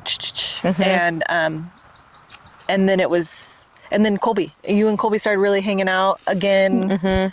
And then, oh yeah, it's gonna get up here. You come to me, Corey? Anyway, yeah, that was that. Anyway, let's get back to you, Kate, real quick. We've got like probably 15 minutes before we need to get back on the boat and float downstream. So, should we try to do like one? Do you have any more pivotal outdoorsy stories? Anything scary? Any weird encounters? Like, oh shit, there I was. Oh shit, there they were. I don't have anything like that, but I mean, another big pivotal time in my life was when I was 21. That's when I started dating Chad, and we dated a very short amount of time, and he broke up with me. And I was very heartbroken about it. I was 21, he was 35. So that's crazy. A friend of mine right now is 35 dating a 20-year-old. Really? Yeah. Wow. And I've been like, what? But also like, you know what? When you know, you know. If that's what you want, if that's what makes you happy, I'm so happy for you. Who's that? Age is just a number. Elliot. We can talk offline about it. Wow. Okay. Very happy for him as long as he's happy, and I trust that he knows what he's doing, and I support his choices. Wow. Okay. Okay, go on. Sorry. But anyway, so I was really a little heartbroken about it, and I was like, I need to change. I need to do something different. And so I actually took a semester off of college, and I backpacked Europe by myself for like several months. Wow. Yeah. Cool. Yeah, it was a lot of fun. So yeah, I was 21 and I actually turned 22 over there. And so what I did was I had a daddy-daughter trip with my father. We went to Ireland and Scotland. And then from there, he flew back to the States, and that's when I started my journey. And I had set up different farming jobs along the way. Cool, like woofing? It was very similar to woofing, except it wasn't woofing. It was this website called helpx.net, and I don't even know if it's around anymore. But, you know, it might not just be farming. It could be working at a hostel. It could be working as a nanny. It's just kind of different jobs, including farming, where you get room and board. And some even provide a stipend. So I had little jobs set up here and there along my route.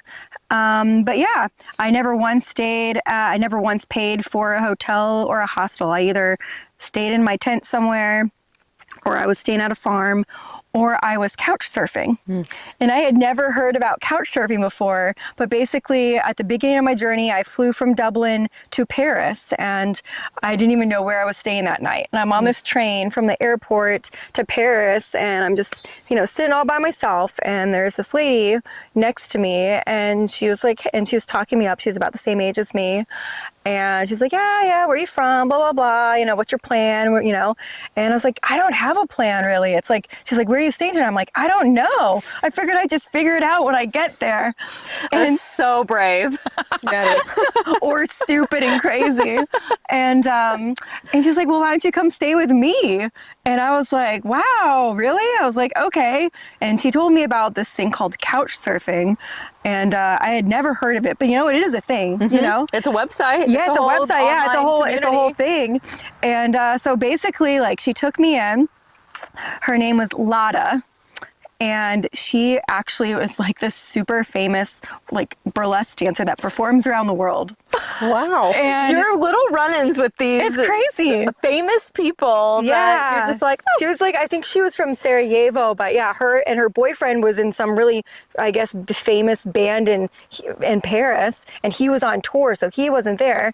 So it was like, she took me back to her flat, which was gorgeous and cool and funky. Like, if you imagine like what like a a famous burlesque dancer's flat in Paris looks like, that's it. Like very eccentric, sexy and luxurious, and like, oh my God. And she like wined and dined me. She made me like crepes and like traditional French dinner. And then she's like, okay, now we're gonna go out on the town and I'm gonna introduce you to people.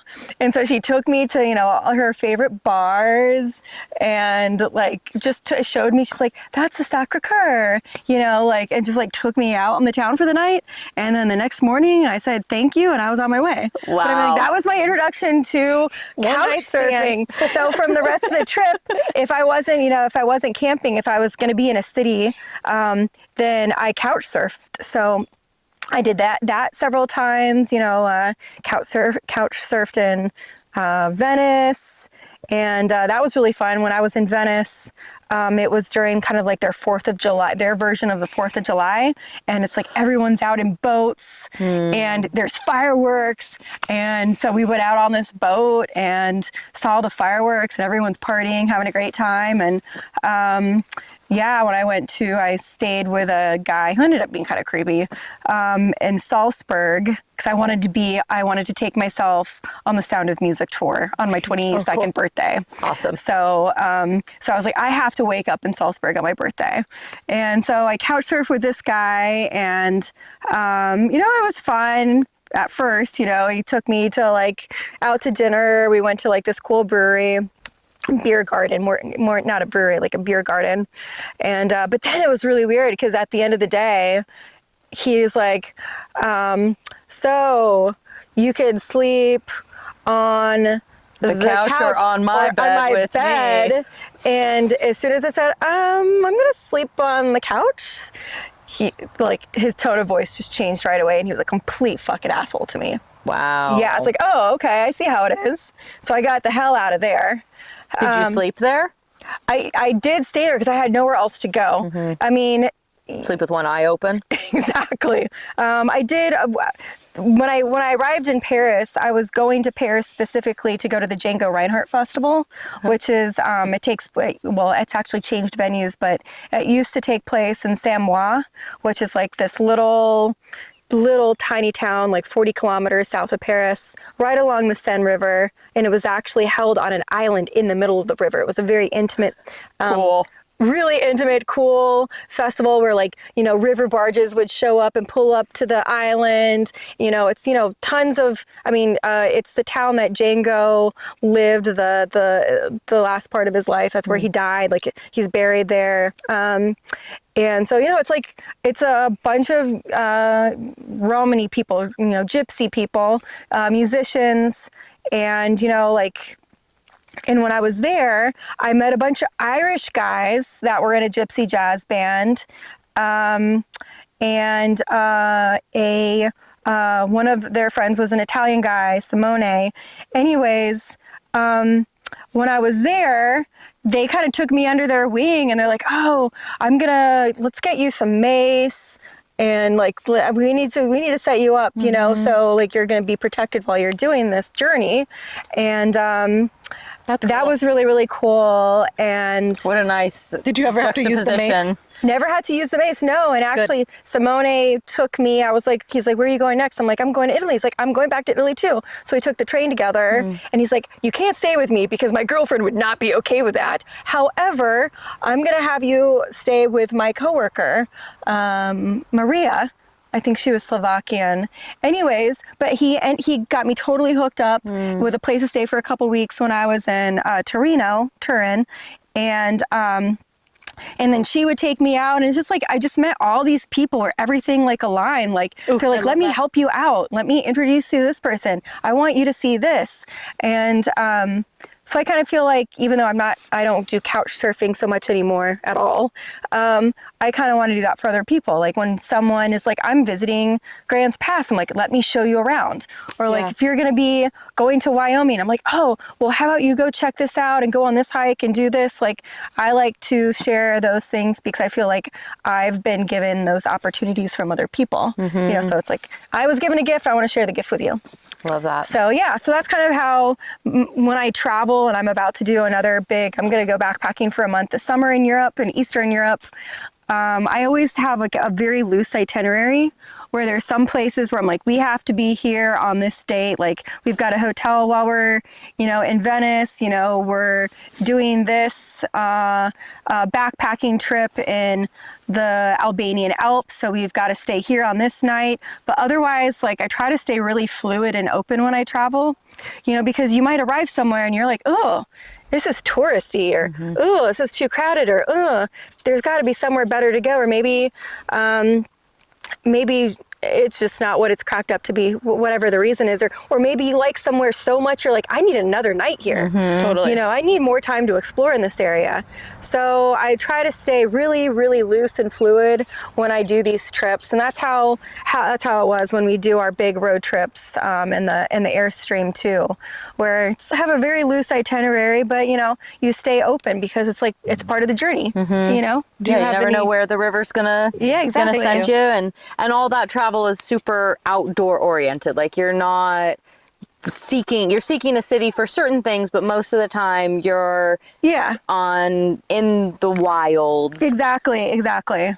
Villages over cities. Exactly. And I mean, we're still going to be going to cities, because it's like, you've got to see this Roman aqueduct. You've got to go to this museum. You've got to whatever. But it's, but most of the time it's going to be, out in the boonies and national parks, backpacking, going from little village to little village, being far away from crowds. Isn't there a really cool like backpacking journey, kind of trail through Europe? The Camino? The Camino. Oh yeah, the one in Spain? It's Spain, Portugal, France, and there may be one more country. My mom's done, I believe, every section of it, but through multiple different trips. So in October, she did the Portuguese section of the Camino. She's done the Spanish section of the Camino, and I think she's done the French section of the Camino also on multiple different ventures. Karen's mom did that, I think, last year. Yeah, it's beautiful. I haven't done that before. Like when I did my first backpacking trip. Let's see, I started in Ireland, Scotland, then I did France, Italy, Austria, Germany, and Norway. Wow. And then this trip, it's going to be flying into Venice just because it was crazy cheap tickets. And then Slovenia, Albania, Croatia, Montenegro. Are you going to the Plitvice Lakes National Park in Croatia? Yes. It's one of 2 places on my bucket list. Is it? Oh my gosh. I will send you a picture then. Please. Yeah. I'm trying to go there in November, but I think that it's going to be like too late in the season. And so, yes, please send me pictures, videos so I can live vicariously until I can get there. Have you booked your flight yet? No, I need to. I'm doing that. I'm doing that this month. Okay. I have to figure out where I'm going, where I'm starting. We got to plan around that. Yeah. That's why we're trying to build up a ton of recordings. Like we have a good bank going behind us type of thing, because essentially Emily wants to travel this winter. Yeah. And then also like if we do want to just take a random week off of some sort, which we kind of can since how we've been structuring our recordings, but also like we kind of have a lot of like spotty weather in the winter and stuff, so it'll be nice to be like, it's actually really fucking bad, like let's not record today, and then we can just try to hit it the next time. Yeah. Like it's not a huge deal because we have that banked up, so we boom, boom, boom. Yeah. So we're recording today, but this episode may not come out for like a month or so. Yeah. Cool. Awesome. Actually, no, I bet it will come out sooner than later because we have a lot of guys already banked up. Yeah. We don't have as many females. Yeah, we're trying to find a balance. I'm trying to kind of go like every other one ish. Or like 2 women, 1 man. Yeah. Cool. Mix it up. Yeah. We have some, I was just thinking to myself, I'm like, it might be actually a few months because I think we've had some requests for our personal stories that people want to, we've had some requests. So it might be good for people to like get to know us or whatever and get a deeper sense of what we're doing here. Who we are. This has been a good one for that though, because you asked some good questions of us. So yeah, we're getting a little bit out of us too. We got to go down the rabbit hole for a minute and get to know us a little bit on each episode. Yeah, because you normally try to focus on the guest or whatever, but I mean like people, relate. people.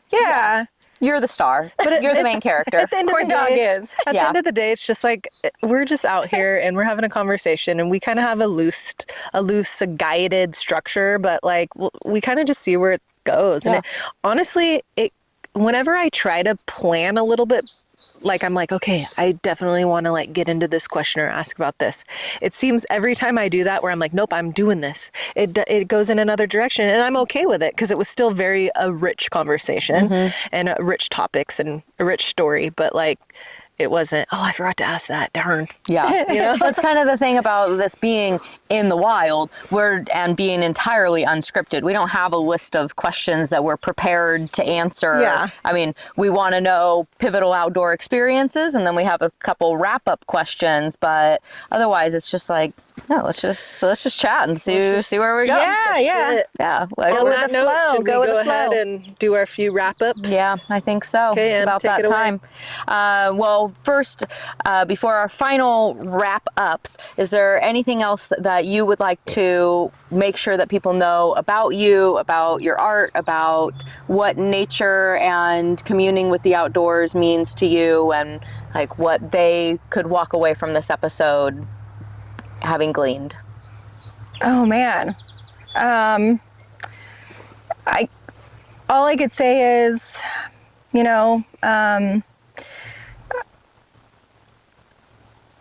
try to, or at least for me, I try to spend as much time outdoors because it kind of grounds you, It connects you. I feel like you could get really lost in the just kind of the nastiness of the world, the politics, the Facebook ads on Facebook, like all the stuff, like the screens.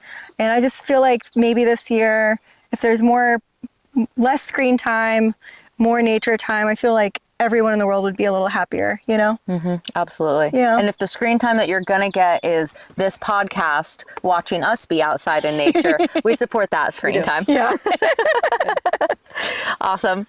And when your body expires and your soul moves on from this plane of existence, how would you like to be remembered? I would like to be remembered as a person that lived on their own terms, that followed their dreams, and I guess that I'd like to be a kind person. I want people to remember me for caring about others, So, I think kindness, acts of kindness. Absolutely. Yeah. I think you live up to that for sure. I'm still over here working on that. It's a practice. We're all for me. working. Yeah. We're all working on I'm that. a spicy enchilada. Baby. Yeah, I'm salty.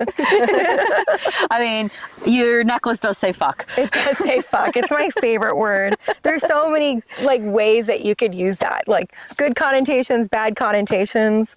Fuck this, fuck that. Fuck Let's yeah. fuck. Let's fuck. Fucking A. So Awesome. And for folks who do want to see more about you, get in touch with you, connect with you in the internet world, where can they find you if they want to find you and if you want to be found? Yeah. So you could find me. I'm my travel blog, an outdoorsy blog is Argosy Odyssey on Facebook and Instagram. And if you we'll link it below. Yeah. If you really love goat content, there is Frankie the Goat on TikTok. And if you love art and want to follow my art career, you could go to Cape Battles Art on Facebook. And my website is capebattlesart.com. And my art studio, which I'm hardly ever at these days, is 432 Northwest 6th Street, right next to Taroko, at the corner of 6th and C in Grants Pass. And yeah. Do you ever do public art shows that people could come to, or would they have to make an appointment to come and see? I mean, if I'm there, if the light's on, you're welcome to come by. Honestly, my studio is pretty empty right now because all my work is currently hanging at Lulu's and the Laughing Clam downtown. Cool. But yeah. Really quick, a quick question on that. Do you mostly just rotate it through Grants Pass? Do you ever go to Ashland or Medford? You know what? I need to. I'm like so crazy busy with work all the time that I've kind of put like that side of my art business on, on the side. I'm kind of reserving my energy towards like big projects like murals or commissions. So right now, like if you see my work at Lulu's or the Clam, it's work that I did years ago, and I just get I get prints of them done. Okay, cool. But yeah, one of these days I need to, carve out more time just to focus on my art. And that is part of my plan. I'm hoping when I get my farm, I will move my art studio at home and I will be able to paint more. Yeah, because it's right there. Yeah, today's a paint day. Yeah, baby. because this past year I bought a tiny home and I live in Gold Hill now, so it's a lot of commuting. So if I'm working on a small commission, I'm working from home. If I'm working on a big commission, like a big canvas, I have to work at the studio.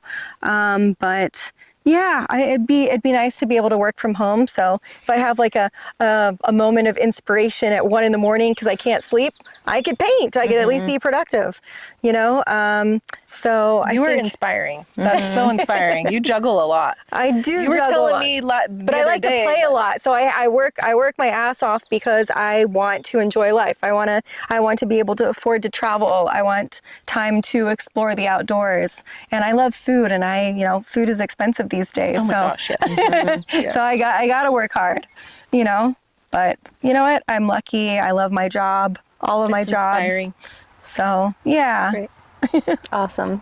Thank you, Kate. I really appreciate you guys taking for the having time me here. to join us and inspire us and our followers and watchers and listeners, and continue to share your art. And we'll link all the art stuff in the show notes, and maybe we'll splice in a few clips of your art too. And we hope that you catch this whole awesome vlog pod on our YouTube channel.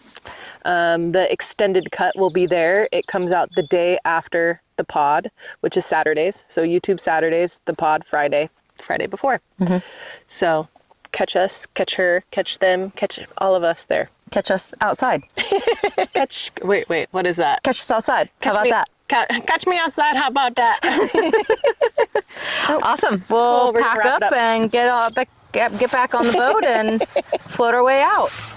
Thank you for being here, Corn Dog. We didn't get any. Yes, Corn Dog, do you have anything you want to add? Ruff, ruff.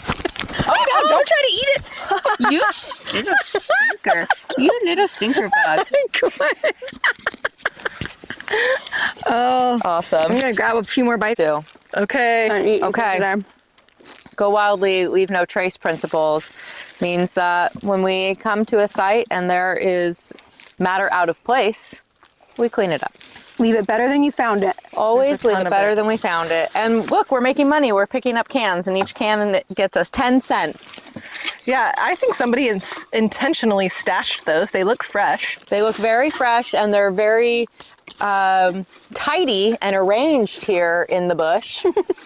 And it's just beverages. There's no other, doesn't appear to be any other waste in here.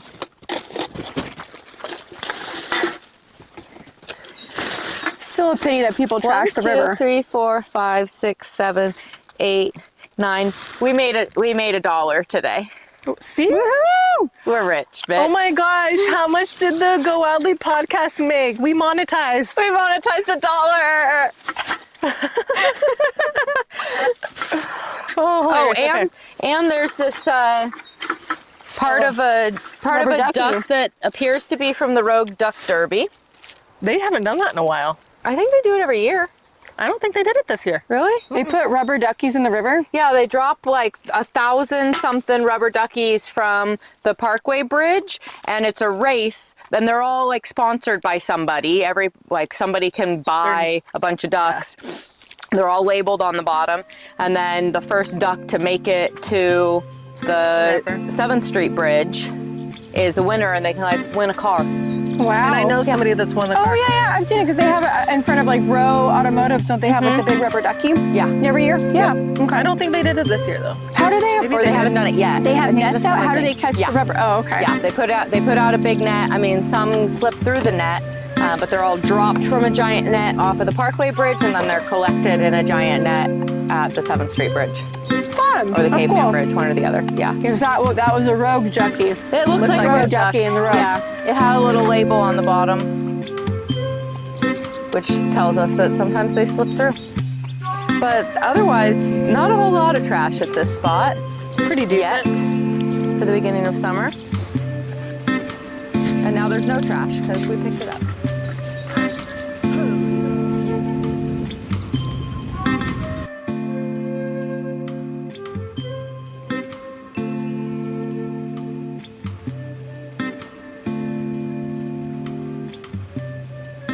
Thanks for listening. Please follow, like, subscribe, and of course share. New episodes drop every Friday. Remember to rate and review. Find us at Go Wildly Podcast everywhere.